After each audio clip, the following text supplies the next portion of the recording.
different. Well, I fell in love with Robyn. I never fell in love with anybody else. I was just choosing to be in that covenant of love with them. Here's the harsh truth, TLC doesn't want you to peek behind the curtain. What they're presenting as a tell-all is nothing more than warmed-over leftovers cooked up. Drama stretched so thin it's nearly translucent, but there's more. Hey, come back to the channel if you believed that a 4-part special would at least include some dynamite moments. Forget it. This week's episode made one thing achingly obvious. TLC is scraping the bottom of the barrel so badly they're going to hit concrete. How bad is the show desperate for? Content? Let's discuss.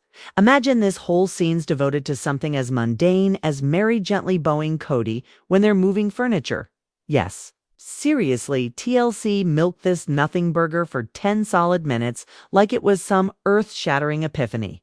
The melodrama was so contrived it was like a spoof, like seeing an over-the-top SNL parody without the jokes, but hold on, it gets even dumber at one point. Hosuki literally turned to Robyn and entirely in earnest asked, if the accidental elbow brush was appropriate, is this where we are now deciphering body language? Like it's national security footage just when you think the bar can't get any lower. It digs up a shovel and 10 more minutes were lost debating Cody referring to him as much as I could. And we became much more in love as the years went by, I think. We did get married young, and I don't... Mary as his favorite ex-wife, a one-time joke good for only a meme, was picked apart as if it was some great poetic revelation, and Mary, she basing it like she just won a Grammy. The hyperbolic reaction was both pathetic and hilarious. Think it couldn't possibly get stranger? Think again, in possibly the most clueless moment of the entire episode, Suki asked Christine if she'd ever double date with Cody and Robyn. Yes, a double date with her ex-husband and his new wife, who suggests that with a straight face most divorced individuals would rather eat glass in Cody. He had a textbook meltdown brimming with passive-aggressive venom without somehow managing to utter anything of value. And in the meantime, Janelle, bless her, was the sole voice providing any kind of perspective worth considering. All the others appeared to be doing their part in TLC's low-budget improv skit. But here's the real problem. The show's tactic now is to blow meaningless moments into sensationalized drama. They're making dust into diamonds and utterly failing even agreeing with Cody, which once was unimaginable, now seems the only rational reaction in this circus. The pacing horrendous, one cringeworthy interview segues into the next. The tension is contrived and the emotional stakes are flatter than they've ever been. The only reason to stick around is to watch how far they'll go, not to tell us a real story. Now, we're just one episode away from Suki inquiring of Cody whether or not Robyn laughs at his jokes, or worse, whether she's okay with his bathroom hygiene. That's the kind of drama we're dealing with each time Robyn opens her mouth. It's as if two strangers were engaging in small talk in a dentist's waiting room, forced, awkward, and sprinkled with extended stares toward the ceiling as if looking for a higher power to intervene. And you know what? And each time Robyn speaks, it's like she's trying to recall which narrative version she's to adhere to. Let's be real, Robyn isn't providing clarity, she's providing damage control. Her answers are vague, carefully worded, and technically true. Just enough to avoid lying, but still managing to contradict things. We've all seen with our own eyes she claims she's never been hit on at a bar, but there's footage showing her drinking at one. She insists she never watches clips, yet visibly reacts to them during interviews. At this point, it feels like she's outsourcing the truth. She's hanging in for the show, the paycheck, perhaps, even the mortgage, and here we are sitting through 4 episodes of this farce, not because the narrative calls for it, but because the ad dollars do. This tell-all would have fit nicely into a compact 1-hour special. But now we're sitting through excruciating, uncomfortable interviews cut into commercial-sized chunks, padded out with filler as if it were a high school essay reaching the word limit. But this is the actual tragedy, the actual juicy questions, the ones with actual emotional investment. They weren't asked where is the interest in Cody's supposed art or Robyn's strange doll. Obsession Christine's individual transformation following divorce Mary's possible business endeavors. Janelle's point of no return, and most importantly, how have. All of these affected their grown children. Where's the conversation about their ongoing relationships, their healing, their growth rather? TLC provides us with a crime scene analysis of an elbow bump and an imaginary double date. And that's the saddest part. The people involved have moved on. Christine is remarried and glowing. Janelle and Mary have emotionally checked out, but TLC. They're stuck dragging this ghost of a family breakup through the mud like it's still headline news. We're watching solo interviews with no resolution, no confrontation, and certainly no healing. It's like a courtroom deposition, except the judge is Suki, the world's most uncomfortable interviewer. The truth, this show isn't stale sitting. It's acting like it's fresh and nobody's discussing the real problem. How? Cody's concept of love has sneakingly dismantled every relationship he's ever had that harm. It's not emotional, it's generational, and it's absolutely clear that nobody is going to touch it. Except perhaps Janelle. Janelle can see through it all. She knows Cody more than any of the other wives ever did. Seeing the reunion, it was apparent that their bond, the one he says he has with Robyn, was really something that he shared with Janelle. First, but he let it die. I don't feel like I'm getting what I deserve, she said, and she was right. Janelle didn't depart out of lack of love. She departed out of what was done to her children, and that's what sets her apart from the others. Christine talks largely in terms of how she was treated. Mary yearned for love. That never materialized, but Janelle, she had it, and she departed when she came to the point of realizing it wasn't sufficient anymore. That's what makes her voice so different, so strong, while the others waited for Cody to love them like they required. Janelle observed the reality that love wasn't absent. It was carefully bestowed favoritism, disparity, and when that love wasn't distributed to her kids, she opted for them over him, and that's not the narrative TLC doesn't want to share. Let's discuss Cody's tearful moments, the ones that he cried during Mary's relocation. To me, they weren't real. They seemed like what he thought he ought to do at that time, similar to the emotional show he put on over Garrison, similar to the insincere tears he's been able to extract for Robyn and Janelle. It's performative grieving, not heartfelt sorrow. You want to know what really defines Cody's relationships? Communication styles. Janelle and Robyn both speak softly, calmly. They listen, speak with measured tones, and Cody tolerates that. Christine and Mary, on the other hand, they're more expressive, not hostile, not aggressive. Just open, emotional, real, and Cody, he can't handle that. And so glad they all left him there, thriving now without him weighing them down. Mary's bluntness was particularly difficult for Cody to endure. She did not play games with his delusion that he was some great patriarch figure. She did not stroke his ego. She told it like it was, and that is a threat to one who insists on being adored, not questioned. The reality is Mary was never the shy, submissive wife Cody had in mind. He desired a keep model, a Michelle Duggar model, but Mary was a different kind of woman.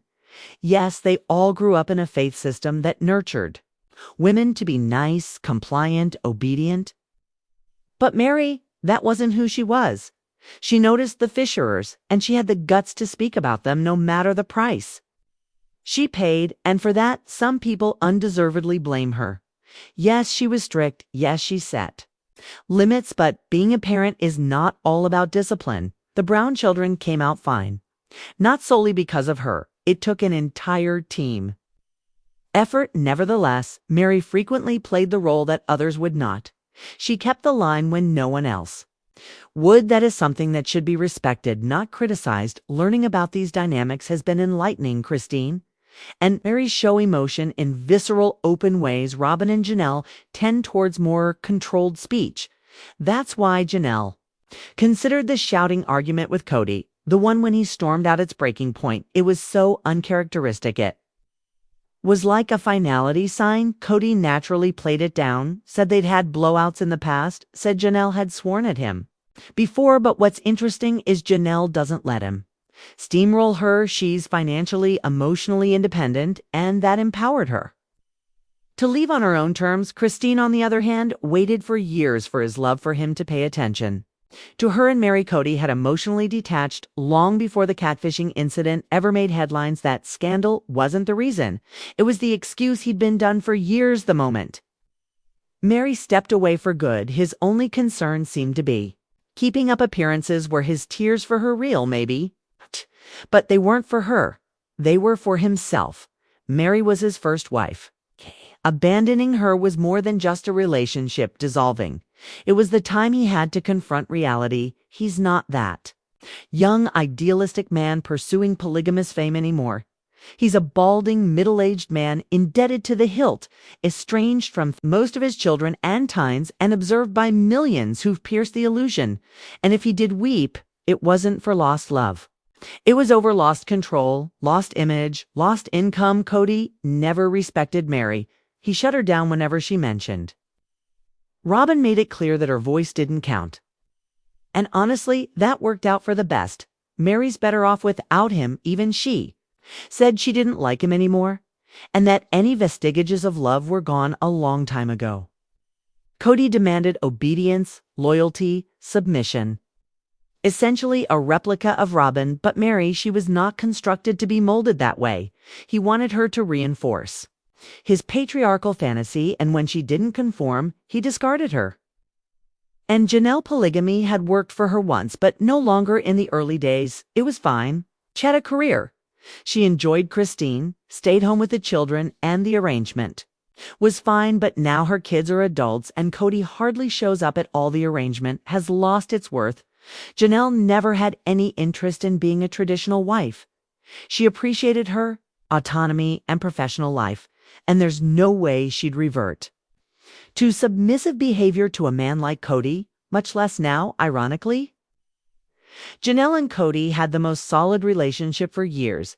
They naturally clicked long before Robyn came along. When Christine left, Cody rushed to make up with Janelle, but with Mary and Christine, he didn't even bother that.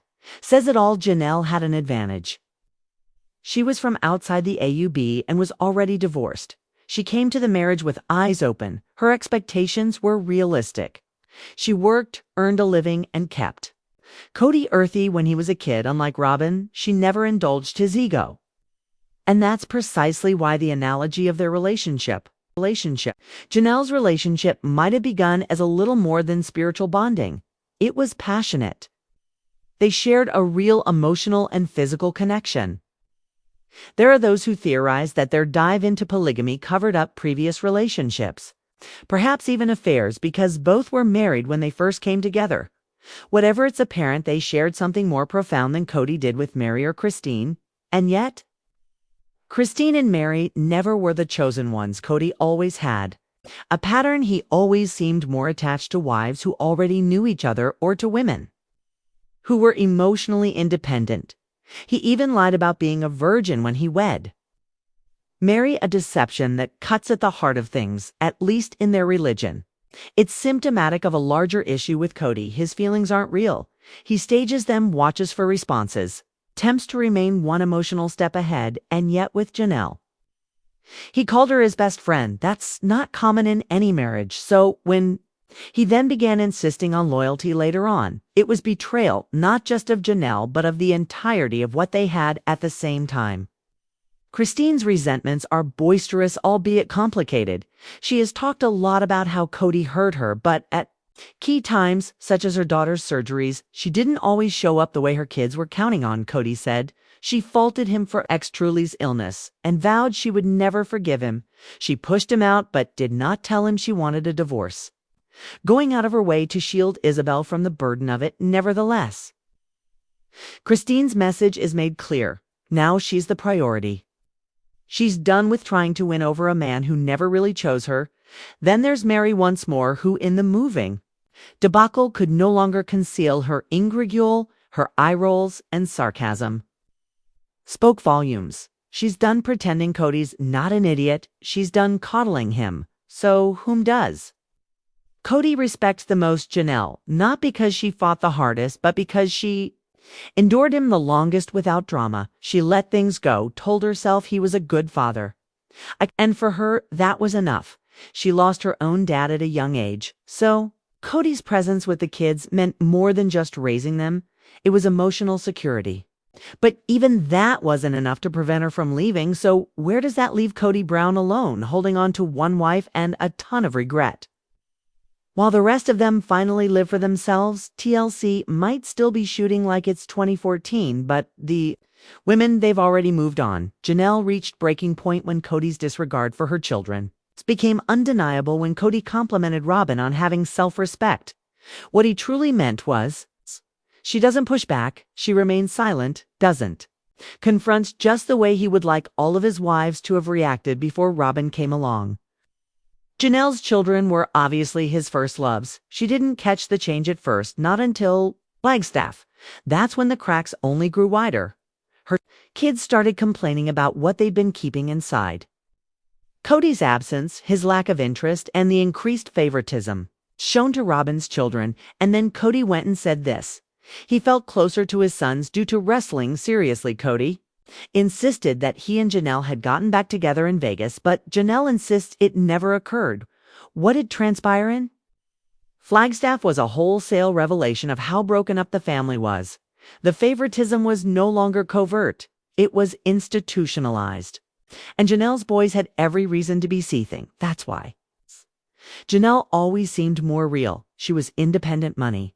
Smart, emotionally stable, she wasn't competing for Cody's attention like Christine. She didn't let him push her around like Mary. She responded to him with detachment. Not because she didn't care, but because she didn't worship him. That's why she lasted longer. She was thoughtful, strategic. But even that has a limit, and having seen the way Cody treated her children, and Christine's departure giving her a taste of freedom, Janelle knew it was time. And what about Robyn? She never went after Janelle like she did Christine or Mary because Janelle wasn't insecure. She was certain that she was loved. Robyn preyed upon Christine and Mary because they craved affirmation with Janelle. She had no bargaining chips, so she attacked her weight at her kids, anything to chip away. Wherever she could hook transition. And now let's talk about another kind of manipulation. Ever dealt with someone who's always late, never confirms plans, and somehow still makes everything about them? You're not alone. Nothing throws off an event like someone who refuses to respect time. The ones who show up late, if they show up at all. They don't RSVP. They never confirm yet. Everyone's expected to wait on them. Sound familiar? Perhaps it's the sibling who constantly sends be there in 5. The full hour after the event has begun, or the partner who nearly wasn't present to witness the birth of their own child because they were on the toilet, and when they did finally appear, they made like it was no one's business. These aren't personality traits. It's passive-aggressive. Control they live on, drama on, making you scramble on. Keeping the spotlight on them by keeping everyone else on their toes. It's about control. They decide when the event begins, when the conversation ends, and whether or not your time is worth it. Engagement party. Maybe they will show up. Maybe they won't. A wedding, certainly, if they feel like it, but don't hold your breath for them to be on timid. Worst of all is how frequently families facilitate this. Others redo everything just for their moods, like time does not exist for them. It's maddening, draining, and more importantly, deliberate. And the thing with people who are chronically late, they simply disappear when it's time to lend a hand. They arrive late to parties, or worse, forget the information, forget the plans, forget the occasion, leaving everyone else to pick up the pieces, even when they do have good excuses, such as a new baby. It doesn't forgive, not catching big moments or deciding to come in late. When there are cameras and eyes on them, that ain't forgetfulness, that's performance. You come to understand they like the disruption their tardiness causes. It's like their way of quietly declaring this only happens when I arrive. And what's remarkable, these same individuals, chronically late, perpetually disorganized, seem to miraculously be punctual when it matters to them. That brunch with a celebrity guest on time, the wedding of the relatives 2 hours behind schedule. It's not lack of capacity. It's lack of interest. They'll make a fuss, rush around for a lost shoot come up with. A last-minute crisis while everybody else stands waiting. It may not be deliberate, but the end result is the same stress, frustration, and a whole lot of extra tension, some learn time. Management eventually life convinces them of it, but others, they just never get it into their heads that their time is not more valuable than everybody else's. It's draining to continue twisting your plans around someone who won't grow up. There is a huge difference between someone who sometimes runs behind and someone who deploys lateness as an exercise in power, and when that is the habit, it does.